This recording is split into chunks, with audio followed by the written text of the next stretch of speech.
So I want to talk with you about something. I was listening to George Carlin, the great philosopher, not long ago, and he was talking about how we are always engaged, we are always involved, we are always doing something. And he said, when was the last time you saw a kid just sitting in the yard playing with a stick?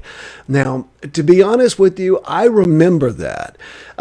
We had a woman who was our babysitter, basically, because my parents travel so much. And she just got to the point where she couldn't stand three boys, even in that big house. And she would literally say, out, you have to go outside, period. And we lived in the South. It was hot, but that's okay. It was not like we were going to have problems. We were in the suburbs. So go out, go in the backyard, go out. And I can remember wanting to go back inside to watch television, because that was the thing I did back then, and eat. And I wanted to go back inside and do those two things. And she said, no, out, go out. And I can remember picking up a stick and literally just drawing in the dirt, and I've thought about this because, especially now with our complaint-free meditation group that we do every morning at 8:30, I've thought about the fact that when you meditate, what you're doing is you're actually going outside and just drawing in the dirt with a stick. You are emptying your mind. You are making your mind be bored. It is so hard for us to be alone with our own thoughts. I was thinking about this earlier because after Marty left almost a year ago, there were times when I just had to do something to keep myself busy. I would go to see friends or I would work in a restaurant. I just could not be alone. And I thought about the idea of being alone in the future. If I knew that Wednesday night I had nothing scheduled, I would feel so afraid of just being alone with my own self and my own thoughts. Now, of course, I really like it and I enjoy it. And I realize that we don't want to sometimes be alone with our own thoughts, because our thoughts can be worrisome, they can be tormenting, they can be shame-making, they can be blaming of other people. And yet when we are sitting with our thoughts, that is when we can actually experience them and feel them and know them and see the feelings or experience the feelings in our body that the thoughts generate. That's one of the things that we look at in the complaint-free meditation program, is that, yes, our thoughts, if you think worrisome, fearful thoughts, your body is going to feel the tension. However, if you've had drama and trauma in your life and your body already innately goes to that tension, your mind will look for reasons to justify that. In other words, it causes your body can actually cause your mind to look for negative things to keep your body still stimulated. And what meditation does is it bores your mind. It makes, and when I say that, I realize you might think, boring into somebody's mind. No, it's not that at all. It forces you to just simply sit there and be with your own thoughts. I remember when I was a kid, I've always been someone who liked to kind of get off by myself and write and journal and read. And I've always enjoyed that. And I remember because we had this over-the-top lake house my father owned. And Tammy knows, she came to senior cut day there. Anyway, we had this over-the-top lake house, several boats, etc. And there was an island a mile away from our house by water called Counts Island. And I used to like to take the canoe and a journal, which a journal to me is not this leather-bound tome, okay? It's a composition notebook like we used in college to take notes. I've got literally a drawer full of them. And you know what I do with them when I'm done? I throw them away. There's no need. I find I don't go back and read all that stuff. But anyway, I would take my journal, I'd go out to the island, and I would spend the night many times, just watch the sunset, build a fire, etc. And I remember one night, my dad didn't know I did this because he was not home a lot, but he was home and I decided I was going to do it. And I remember him shouting out at me as I'm going, "Where are you going?" I said, "I'm going to Counts Island to camp." And he said, there was a pause. I could see his silhouette on the dock as the sun is setting, and he goes, "Do you want a portable television?" I said, "No." And then he goes, "A radio?" "No." And my dad was one of those people, too, who just absolutely never, ever, ever could be alone with his own thoughts. He had to have the television blaring 24 hours a day. So all of this I'm bringing around to say that one of the things that we might be doing to cope with the virus is to turn up the entertainment. I know that we're all watching Netflix more and more and more and more. We're not commuting. I find that I'm taking a little bit longer lunch. That's when I watch television, is I make my lunch and I sit and I watch TV while I'm eating, which I know is not the healthiest thing in the world to do. But it's a way of limiting it, because as soon as I'm done, I turn it off. My question is, are you getting enough boredom in your life? That is my straightforward, straight up question. Do you have times of absolute silence when you simply are? That's what the meditation program does, by the way. If you choose to join us, and I hope you do, give it a try.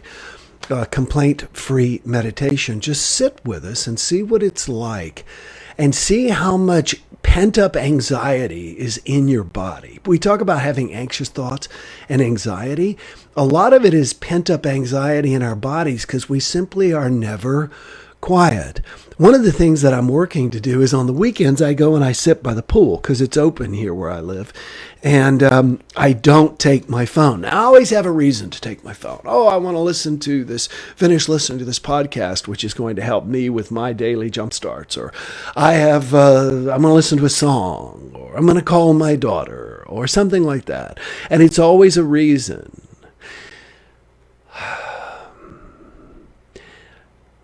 One of the things that I like to do, I haven't done it in a while, is what I call Amish Sunday. Amish Sunday. No electronic devices, no TV, no radio, no podcasts. And when I say that, you, like me, probably go, "Oh, I could never do that." You know what? Isn't it amazing that what we can't do with is being distracted and entertained? That we simply can't be with ourselves. That just like back when I was so fearful of being alone by myself because I was going through so much mental pain, that just being alone is so difficult. I've shared with you a wonderful movie about meditation called Dharma Brothers, and it's about a prison in Alabama where the prisoners simply began to meditate, and they were doing what's called Vipassana meditation. If you want to try a type of meditation, simply, as soon as we're done, do it by yourself, turn off everything, and sit there in the quiet and just notice every thought. Don't follow the thought, notice the thought.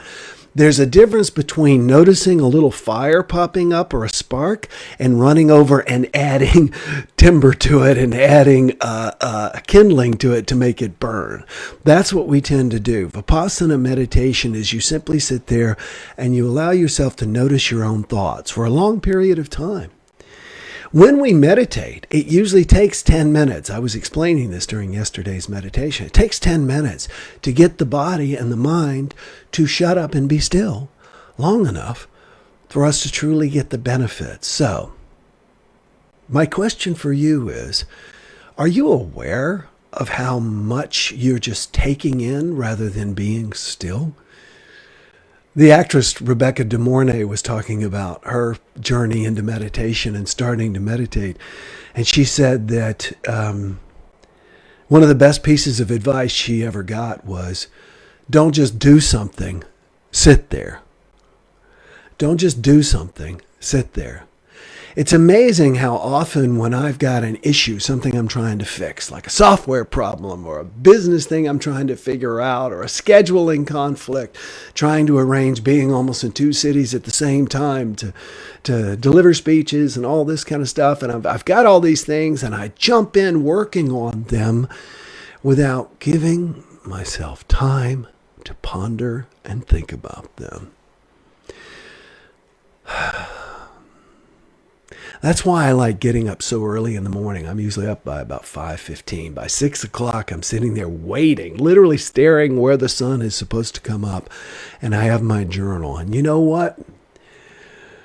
Teddy forces me to even put my journal down and just be with him. Because he jumps up, he will get between me and my writing, and he will do it over and over and over again.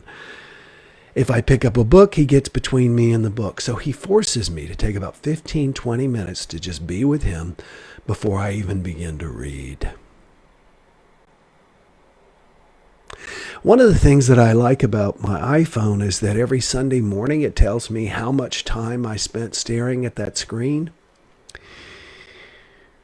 It's amazing how much time we spend staring at screens, and yet we say we don't have time to read books. We're up on all the latest Netflix shows, but we don't have time to put a pen to paper and be with our own feelings in a journal.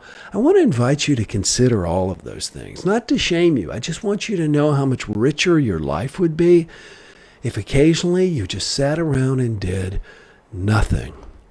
I can tell you it's a struggle for me, as I've shared with you, but it's something I work to do. And meditation is consciously doing nothing. It's consciously doing nothing. Gail Varney says, good morning. Lynn Balone says, morning, Will and everyone. Dominic Quartella says, he's camera shy about Teddy. Mark Gleason joined us this morning, a little bit late, but with us as always. Sherry Green says, good morning. Victoria Evans says, hello, Will, Teddy, and everyone. Thank you all, by the way, for continuing to share. I love it when I see sharer. It was great memories, Tammy says, about the senior cut day at the lake house. Trish Parr says, good morning, a member of our Complaint-Free Life program. If you'd like to get in and check that out, that would be great. Go on a media diet, Marie Johnson says. I think that's actually a very, very good idea. At the very least, one of the things I recommend is what I call Dr. Pepper times. Now, back when Dr. Pepper was only sold in bottles and we used to go buy them down at the country store, it was literally called the country store, it said 10, 2, and 4 on it because Dr. Pepper was originally marketed as the first energy drink because of the caffeine and the sugar.